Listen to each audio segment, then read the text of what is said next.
மாண்பு உறுப்பினர் ராஜு அவர்கள் பேசிட்டாங்க. உங்களுக்கு பாருங்க, மாண்பு உறுப்பினர் முன்னாள் அமைச்சர் அன்பழகன் சாரை பேச வச்சாச்சு, ஃபுல்லாக பேசி திரும்ப இது எந்த கான்ட்ரவர்சி இனிமேல் நான் அனுமதிப்பதாக இல்லை. உட்காருங்க, தயவுசெய்து உட்காருங்க. மாண்புமிகு பேரவை உறுப்பினர் ஒன்று சொல்கிறேன். 75 ஆண்டு இருங்க, 75 ஆண்டு விடுதலை அடைந்த பிறகு உட்காருங்க, பல்வேறு ஆட்சி மாற்றங்கள் ஏற்பட்ட நேரத்திலும் அவ்வப்போது ஆண்ட ஆட்சிகள் தங்களால் இயன்ற வரைக்கு ஆயுதிராவிட பெருமக்களுடைய வாழ்வு முன்னேற்றத்திற்காக பல திட்டங்களை எல்லாம் கொண்டு வந்தார் என்பது இங்கே பல்வேறு நிலைகளிலே பதிவு செய்து விட்டீர்கள். இனி இருங்க, அதுதான் சொல்ல வரேன் இல்லை. ஆனால் இப்போது வந்திருக்கிற புதிய ஆட்சியும் அதே சுவற்றை பின்பற்றி, அந்த அடிச்சுவட்டை பின்பற்றி, முன்னாலே என்ன நடந்தது என்பதையெல்லாம் பார்த்து ஆராய்ந்து இன்னும் அதிகமாக இதை மேம்படுத்துகிற வாய்ப்புகளை எல்லாம் உருவாக்குற திட்டங்களை எல்லாம் இங்கே அறிவித்திருக்கிறார்கள். இல்லை அந்த கோணத்திலே மட்டும் அமைச்சர் பெருமக்கள் கருத்துக்களை சொல்வதுதான் ஏற்புடையதாக இருக்கும் என்று நானும் கருதுகின்றேன். நீங்கள் நிறைய கருத்துக்கள் சொல்லிவிட்டீர்கள்.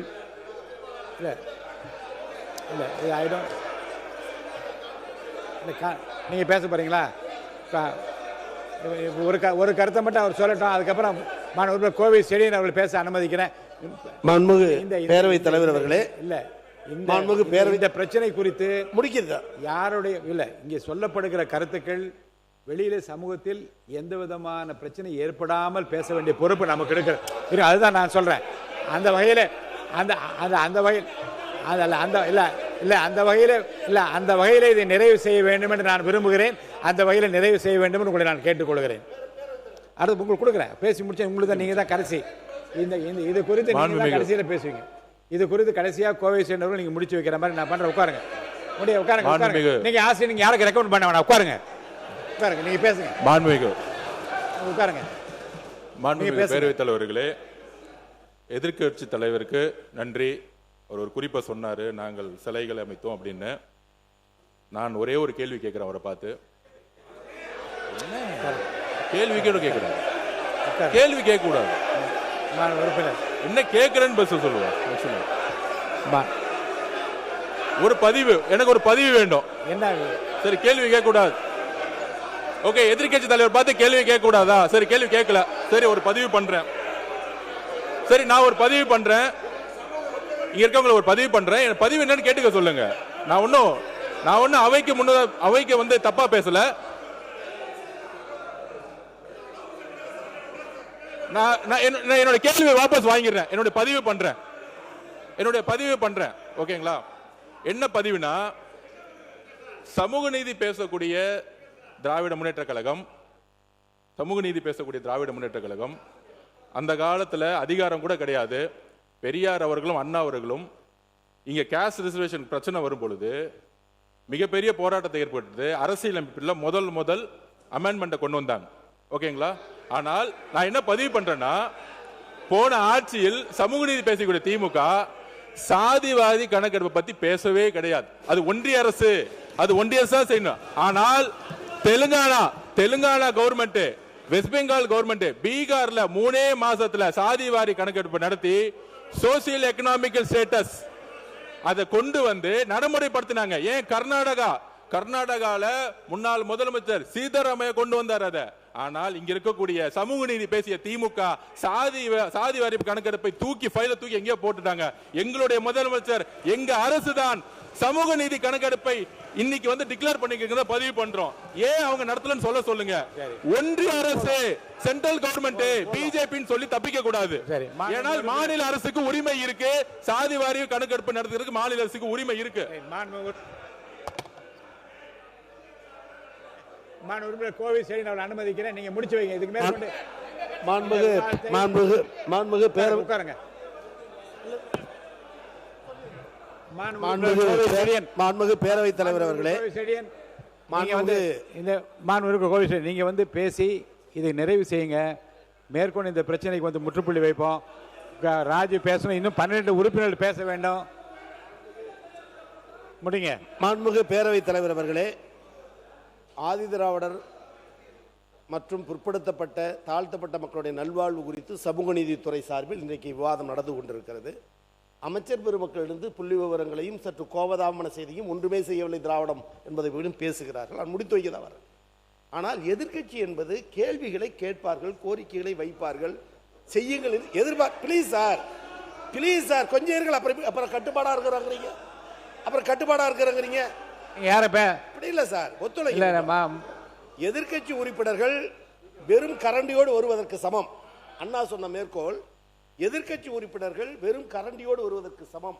ஆனால் ஆளுங்கட்சி இருக்கக்கூடியவர்கள் தான், அமைச்சர்கள் தான் கையில் இருக்கிற கரண்டியில் எண்ணெயோடு வர வேண்டும். ஒரு துளி சதறா கூட ஒரு அரசுக்கு, ஒரு நாட்டுக்கு இழப்பு என்பது போன்ற ஒப்பீடுகள் உண்டு.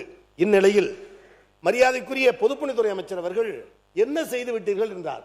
ஏப்ரல் 14 அண்ணல் அம்பேத்கர் பிறந்த தினத்தை சமத்துவ உறுதிமொழி நாளாக ஏற்று எல்லா சமூகத்தினரும் எழுந்து நின்று சமத்துவம் சமதர்மம் என்று சொல்ல வைத்தது கழக அரசு.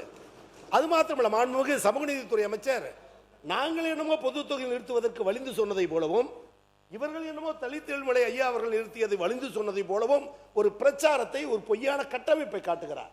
நான் பணிவோடு கேட்பது, நாங்கள் இத்தனை பேர் நின்று வென்றிருக்கிறோம் என்று நீங்கள் சொல்லுகிற தருணத்தில், நாங்கள் இத்தனை பேர் அமைச்சர் ஆக்கியிருக்கிறோம் என்று நீங்கள் பதிவு செய்கிற தருணத்தில், இன்றைக்கு நீங்கள், ஆனால் அன்றைக்கே நாங்கள் என்று சொல்லுகிற உரிமை கடமை திராவிட முன்னேற்ற கழகம் திராவிட இயக்கத்திற்கும் உண்டா இல்லையா? நான் இன்னும் கேட்கிறேன், 2025 எஸ்சி எஸ்டிகளுக்கு அந்த திட்டத்தை இம்ப்ளிமெண்ட் செய்ய வேண்டும் நிதியமைச்சர் 25,000 கோடி அறிவித்திருக்கிறார். நான் பணிவோடு கேட்கிறேன், நிதியமைச்சர், சமூக நீதித்துறை அமைச்சர், பொதுப்பணித்துறை அமைச்சர், அந்த 25 கோடி ரூபாய் எந்தெந்த திட்டத்திற்கு செலவு செய்கிறோம், கொள்கை விளக்க குறிப்பு உண்டா, அறிவிப்பு உண்டா? எனவே ஏட்டளவில் மட்டும் சொல்லிவிட்டு போகிற இயக்கம் திமுக அல்ல, அடித்தட்டு மக்களுக்கு செய்கிற இயக்கம். இன்றைக்கும் குடிசையில் இருப்பவர்கள் கோபுரத்திற்கு எட்டக்கூடிய வகையில் குடிசை மாற்று வாரியத்தை உருவாக்கி தாழ்த்தப்பட்டவர்களை விண்ணுயர செய்தது கழக அரசு. எனவே இது வெளியில் இது ஒரு சமூக பிரச்சனை. அதோடு முடித்துக் கொள்கிறேன், இது ஒரு சமூக பிரச்சனை. இதில் வேண்டாவாதம் விதண்டாவாதம் பேசி குழப்ப நிலை உருவாக்கி மக்கள் ஐயத்தை உருவாக்க வேண்டாம். மாண்புமிகு பொதுப்பணித்துறை அமைச்சர் சாதிவாரி கணக்குகளை எடுத்தீர்களா என்று கேட்டார். பீகாரில் எடுத்தார்கள், நீதிமன்றத்தில் தடை. எங்கள் அரசு சொல்லுகிற வாதம், உச்சநீதிமன்றம் எங்கள் அரசு சொல்லுகிற வாதம், சாதிவாரி கணக்கெடுக்கிற உரிமை ஒன்றிய அரசுக்கு உண்டு.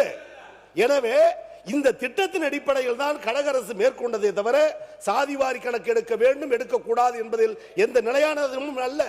மாறாக அது செய்வதற்கான உரிமை ஒன்றிய அரசுக்கு உண்டு, வலியுறுத்த வேண்டிய கடமை அவர்களுக்கு உண்டு. எனவே அந்த அளவில் தான் திராவிட முன்னேற்றம் கையாண்டது.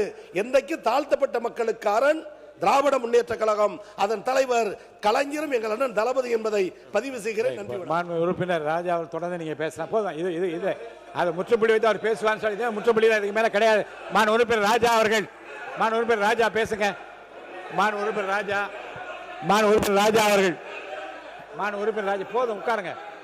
பேசிட்டார், நிறைவாக அவர் பேசுவார்னு சொல்லிட்டு பேசியார். மாண்பு உறுப்பினர் ராஜா அவர்கள் பேசுங்க. மாண்பு உறுப்பினர் ராஜா, மாண்பு இல்லப்பா நீங்க பாருங்க, பேச சொல்ல போறேன். சேர் பாபுண்ணன் கொடுங்க. இருங்க, மாண்பு ராஜா பேசுறீங்களா? பேச போதும், நிறைய பாருங்க, இதை பற்றி நிறைய விவாதங்கள். மாண்புமிகு பேசிட்டீங்க. நான் என்ன சொன்னேன், அவர் பேசும்போது கோவில் செடி எனக்கு சொல்ல நீங்க முற்றுப்புள்ளி வாங்கி பாருங்க. அவர் நிறைவு செய்து விட்டால் இனிமே பேச அனுமதி இல்லையே, கிடையாது. மாண்பு உறுப்பினர் ஈ ராஜா பேசுங்க, இல்ல அடுத்த உறுப்பினர் அழைத்து விடுவேன். மாண்பு உறுப்பினர் ராஜா நீங்க பேசுங்க. நான் பேச ரெடி தான். இந்த சத்தத்தை நிப்பாட்டணும். உட்காருங்க. வாய்ப்பு யாருக்கும் வாய்ப்பு தருவதாக இல்லை. ஈ ராஜா நீங்க பேசுறதுனா பேச, அடுத்த உறுப்பினர் பேச சபாநாயகர் மாண்புமிகு ஈ ராஜா நீங்க பேச ஆரம்பிக்கலாம். மாண்புமிகு இது இல்லை, தயவுசெய்து நான் அனுமதிக்க மாட்டேன். மான் உறுப்பினர் வேதவர் நீங்க வந்து இதை கட்டுப்பாட்டு கொண்டு வந்துடணும். நான் என்ன சொன்னேன், மான் உறுப்பினர் கோவில் செடியன் தான் நிறைவு செய்வான்னு பேசுங்க. அனுமதிக்கிறேன், பேசுங்க. ராஜா நீங்க பேசலாம். உட்கார்ந்து தயவுசெய்து உட்கார்ந்துருங்க. நான் அனுமதிக்கிறேன், உட்கார்ந்துருங்க. நான் அனுமதிக்க மாட்டேன், தயவுசெய்து உட்கார்ந்துருங்க. முடியாது, உட்காருங்க. ராஜா நீங்க பேசுங்க. நான் தான் பேசுறேன். மான் உறுப்பினர் ஈ ராஜா நீங்க பேசலைன்னா நான் அடுத்த உறுப்பினர் அழைத்து விடுவேன். தப்பு. நான் என்ன சொன்னேன், நிறைவு செய்வார் என்று சொன்ன பிறகு நீங்க கேட்பது நியாயம் அல்ல. நான் அவர் பேசுவார் என்று சொன்ன, நிறைவு செய்வார் என்று நான் சொல்லிவிட்டேன். அவர் நிறைவு செய்த பிறகு நீங்க அரசு, நீங்க கொறடா நீங்க பண்ணக்கூடாது. அப்படி உட்காருங்க, தயவுசெய்து உட்காருங்க. உட்காருங்க, உட்காருங்க, உட்காருங்க. யாருக்கு உட்காருங்க? உட்காருங்க, உட்காருங்க, எல்லாம் உட்காருங்க. கொடுத்து பேச சொல்லுங்க சபாநாயகர். உட்காருங்க. மான் உறுப்பினர் சேகர் பாபு உட்காருங்க. உட்காருங்க, மற்றவங்களாம் உட்காருங்க. குற்றச்சாட்டுக்கு மட்டும் பதில் சொல்லிட்டு உட்காருங்க. உட்காருங்க.